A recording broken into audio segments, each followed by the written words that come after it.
आज के आर्टिकल में हम बात करेंगे बायोलॉजिकल मॉलिक्यूल्स के मुताबिक। पहले हम देखेंगे कि बायोलॉजिकल मॉलिक्यूल्स क्या है और बायोकेमिस्ट्री क्या है। वो तमाम मॉलिक्यूल्स जो जानदारों के अजसाम बनाने के लिए जरूरी हैं या लिविंग ऑर्गेनिजम्स के अंदर जो वाले मॉलिक्यूल्स पाए जाते हैं, इनको बायोमॉलिक्यूल्स कहते हैं। हम पहले पढ़ चुके हैं कि मेजर और ट्रेस ये बायोमॉलिक्यूल जो हैं, इनके मुताबिक हम चैप्टर नंबर 1 में डिस्कस कर चुके हैं। तो हम जानते हैं कि oxygen, carbon, nitrogen, calcium, phosphorus ये ऐसे मॉलिक्यूल्स हैं जो जानवरों की बॉडीज के अंदर पाए जाते हैं और मेजर बायो एलिमेंट्स कहलाते हैं।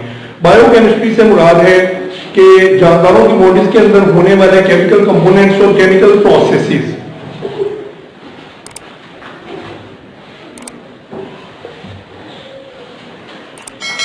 Chemical components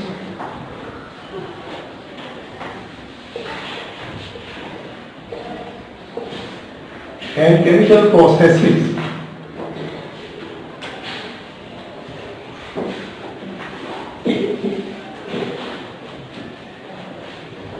in the living organisms.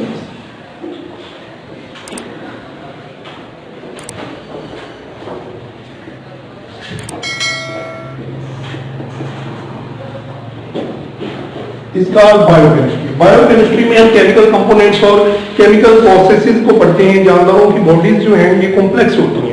जानवरों की बॉडीज के अंदर हंड्रेड्स ऑफ केमिकल रिएक्शन जो हैं वो हर वक्त होते रहते हैं। तो इन केमिकल रिएक्शंस के मुताबिक जब हम पढ़ते हैं तो हमें पता चलता है कि जानदार जो है ये बहुत ही पेचीदा है और इनकी लाइफ जो है वो बहुत पेचीदा है।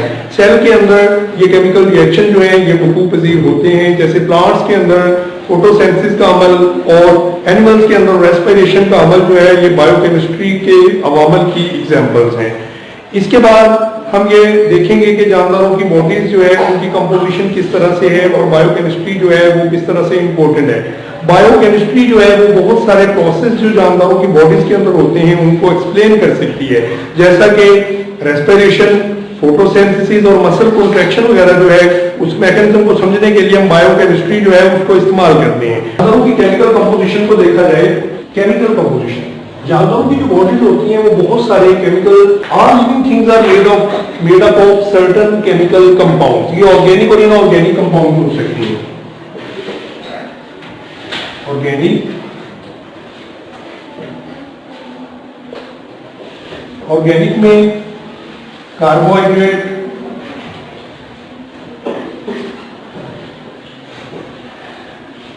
प्रोटीन्स, लिपिड्स, जबकि इनऑर्गेनिक जो है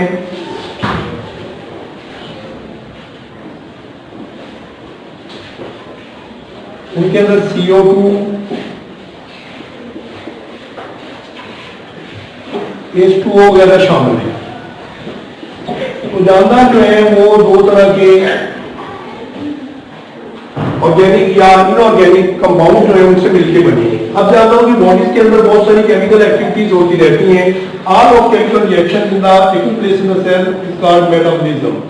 मेटाबॉलिज्म से मुराद है तमाम केमिकल रिएक्शंस, सेल के अंदर तमाम रिएक्शन मजमूई तौर पे इनको मेटाबॉलिज्म का नाम दिया जाता है। मेटाबॉलिज्म को आगे दो टाइप्स में डिवाइड किया जाता है। एनाबॉलिज्म, एनाबॉलिज्म जो है इसमें सिंपल चीजें कंबाइन करती हैं और कॉम्प्लेक्स चीजें बनती हैं, जिस तरह से CO2 प्लस H2O और लाइट एनर्जी का मिलना, इनके मिलने से ग्लूकोज तैयार होता है, C6H12O6। सिंपल मॉलिक्यूल जो है वो कंबाइन करते हैं और कॉम्प्लेक्स मॉलिक्यूल्स वजूद में आते हैं। इसको एनाबॉलिज्म का नाम दिया जाता है। On the other hand in catabolism large organic molecules are broken down into simple substances. तो कॉम्प्लेक्स कंपाउंड जो होते हैं उनको सिंपल चीजों में तोड़ना जो है इसको कैटाबॉलिज्म का नाम दिया जाता है। जानवरों की बॉडीज के अंदर ये प्रोसेस जो है केमिकल प्रोसेस ये लगातार होते रहते हैं। सिंपल सब्सटेंसेस जो हैं वो एक दूसरे से कंबाइन होती हैं तो कॉम्प्लेक्स सब्सटेंसेस वजूद में आती हैं। इसी तरह से कॉम्प्लेक्स सब्सटेंसेस जब टूटती हैं तो सिंपल सब्सटेंसेस वजूद में आती हैं। तो जानवरों की बॉडीज के अंदर कार्बोहाइड्रेट्स, प्रोटीन, लिपिड्स जो हैं वो एक दूसरे के साथ कन्वर्ट होते रहते हैं। तो इस तरह से केमिकल रिएक्शन जो है इनको सेल के अंदर जारी रखा जाता है, इसको इंटरकन्वर्जन का नाम दिया जाता है। पढ़ेंगे कार्बन ये एक यूनिक कंपाउंड है। जितने भी ऑर्गेनिक मॉलिक्यूल हैं वो कार्बन के मिलने से बनते हैं। कार्बन जानवरों की बॉडीज बनाने में बहुत ही अहम किरदार अदा करता है। तो कार्बन की कुछ स्पेशल प्रॉपर्टीज हैं जिनके मुतल्लिक हम आज के आर्टिकल में पढ़ेंगे। पहले नंबर पे है कार्बन इज टेट्रावैलेंट। टेट्रावैलेंसी से मुराद है कार्बन की वैलेंसी जो है वो 4 है। यहाँ पे हम एग्जाम्पल लेंगे। कार्बन बैक वक्त 4 अनासर के साथ मिलने की सलाहियत रखता है। जो कार्बन की दूसरे एटम से मिलने की इस्तेदाद या सलाहियत है उसको कार्बन की वैलेंसी का नाम दिया जाता है। ये 4 अनासर से बैक वक्त कोवलेंट बॉन्ड बना सकता है। कोवलेंट बॉन्ड जो होता है वो इलेक्ट्रॉन की शेयरिंग से बनता है। तो कार्बन की वैलेंसी जो है वो 4 है। तो इस टेट्रावैलेंसी की वजह से कार्बन जो है वो बहुत ही कॉम्प्लेक्स कंपाउंड्स बनाने की सलाहियत रखता है।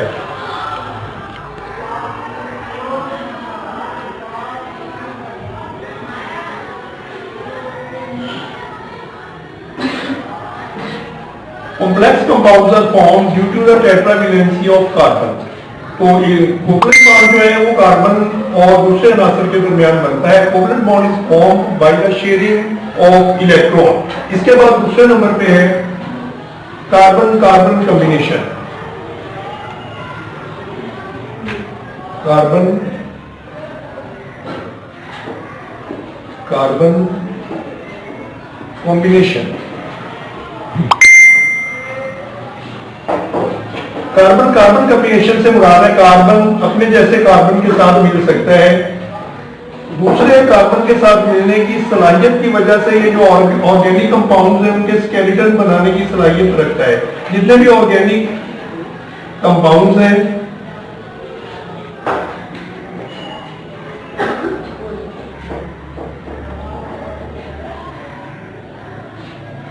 Organic compounds are formed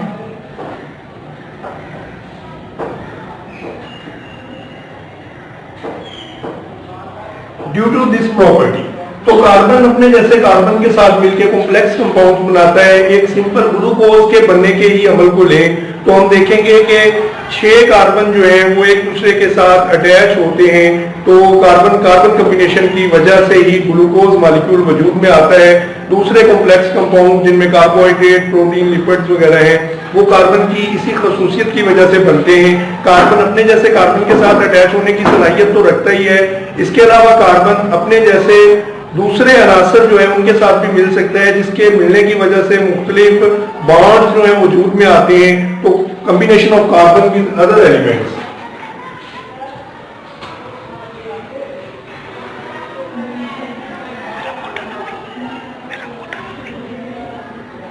combination of carbon with other elements।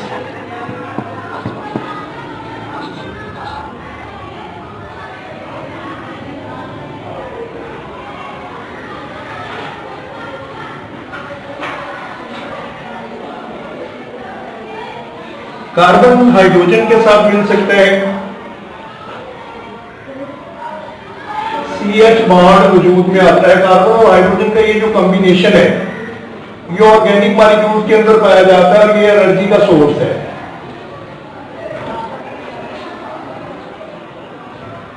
Source of energy. इसी तरह से कार्बन जो है वो ऑक्सीजन के साथ मिलता है। इसको ग्लिकोसिडिक बॉन्ड का नाम दिया जाता है।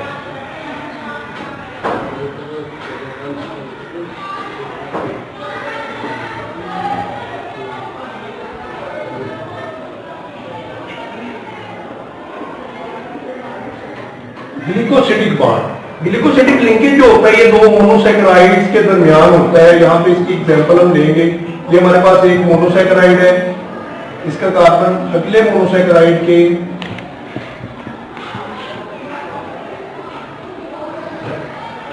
का जो ऑक्सीजन होगा उसके साथ मिलेगा तो इसको ग्लिकोसिडिक बॉन्ड का नाम दिया जाता है।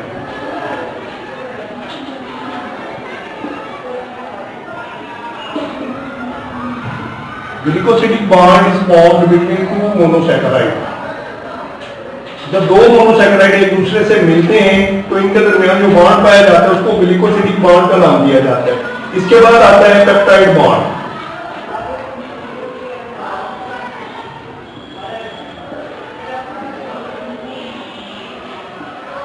अमाइनो एसिड एक दूसरे से जब लिंक करते हैं between two amino acid, between two amino acids, the bond which is formed between two amino acid is called peptide bond। इसमें हम दो अमाइनो एसिड को देखेंगे जिस तरह से H2N C double bond O 2H hydrogen.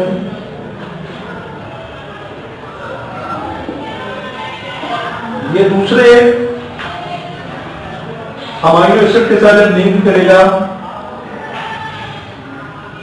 NH2 carbon carboxyl group OH, तो इसके नतीजे में एक तो वाटर मॉलिक्यूल रिलीज होगा, वाटर मॉलिक्यूल जो होगा वो निकल जाएगा और कार्बन जो है वो अगले नाइट्रोजन के साथ लिंक कर जाएगा। ये जो कार्बन और नाइट्रोजन के दरमियान बॉन्ड होगा इसको पेप्टाइड बॉन्ड का नाम दिया जाएगा।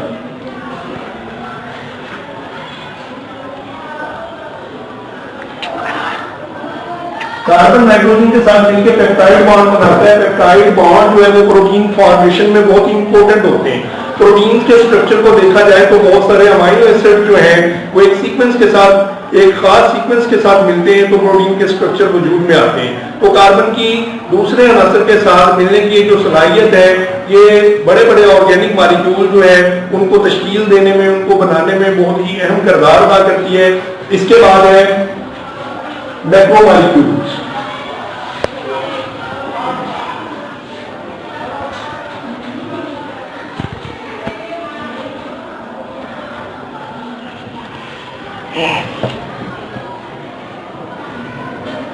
मैक्रोमॉलिक्यूल्स बनाने की कार्बन की जो अहलियत या खसूसियत है ये भी बहुत इंपॉर्टेंट है। मैक्रोमॉलिक्यूल ऐसे मॉलिक्यूल्स को कहा जाता है जिनका मोलेकुलर वेट जो होता है वो बहुत ज्यादा होता है। बड़े मॉलिक्यूल जिनमें स्टार्च, प्रोटीन, लिपिड्स वगैरह आते हैं ये लार्ज ऑर्गेनिक मॉलिक्यूल्स हैं। ये मॉलिक्यूल जो है ये जानवरों की बॉडीज के अंदर बहुत ही अहम किरदार अदा करते हैं। जैसा कि प्रोटीन जो है वो सेल का एक लाजमी जुज़्व है। सेल के अंदर प्रोटीन जो है वो मुख्तलिफ अफ़ाल सर अंजाम देती है। चैनल प्रोटीन भी हो सकते हैं, कैरियर प्रोटीन भी।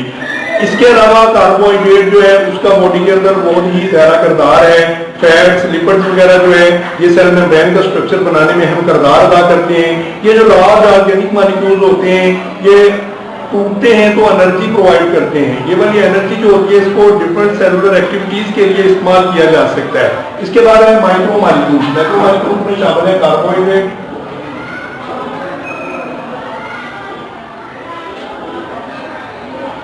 Carbohydrates,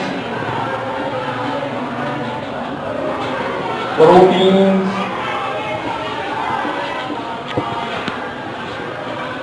lipids, nucleic acid.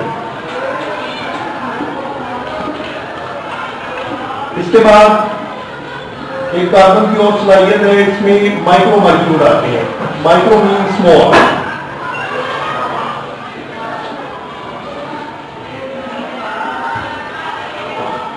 Micro mean small. तो मॉलिक्यूल छोटे मॉलिक्यूल बड़े लार्जर मॉलिक्यूल को जब तोड़ा जाता है कार्बोहाइड्रेट जो है इसको ग्लूकोज में आप तब्दील कर सकते हैं। ये एक माइक्रो मॉलिक्यूल है। इसी तरह से प्रोटीन्स को आप अमाइनो एसिड में तोड़ सकते हैं जिनसे ये बने हुए होते हैं। लिपिड जो है इनको फैटी एसिड में तब्दील किया जा सकता है।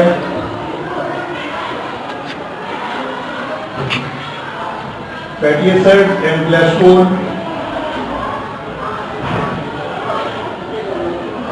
न्यूक्लिक एसिड जो है वो न्यूक्लियोटाइड से बना हुआ होता है। तो ये स्मॉल मॉलिक्यूल्स हैं। ग्लूकोज फ्री एनर्जी करेंसी कहलाती है सेल के अंदर, ये बहुत इंपॉर्टेंट किरदार अदा करता है। मैक्रो मॉलिक्यूल जब टूटते हैं तो वो माइक्रो मॉलिक्यूल्स में तब्दील हो जाते हैं। माइक्रो मॉलिक्यूल जो है वो सेल के अंदर एनर्जी प्रोवाइड करने का एक बहुत ही इंपॉर्टेंट सोर्स है। ये सेल के अंदर वो तमाम एनर्जी मुहैया करते हैं जो सेलुलर एक्टिविटीज के लिए जरूरी होती है। सेल को अपने काम सर अंजाम देने के लिए एटीपी की जरूरत होती है। ये एटीपी जो है ये फ्री एनर्जी करेंसी कहलाती है और ये एक न्यूक्लियोटाइड ही होता है। एक फॉस्फेट के अंदर 7.1 किलो कैलोरी एनर्जी होती है। एटीपी टूटता है, एटीपी में तब्दील हो जाता है, तो एनर्जी जो है वो यूज हो जाती है सेल के अंदर। तो इस तरह से ये माइक्रो मॉलिक्यूल जो है ये सेल के अंदर बहुत ही इंपॉर्टेंट किरदार अदा करते हैं। तो आज के इस आर्टिकल में हमने कार्बन की अहमियत को पढ़ा। अगले आर्टिकल में हम पानी की अहमियत, इंपॉर्टेंस ऑफ वाटर के मुताबिक डिस्कस करेंगे।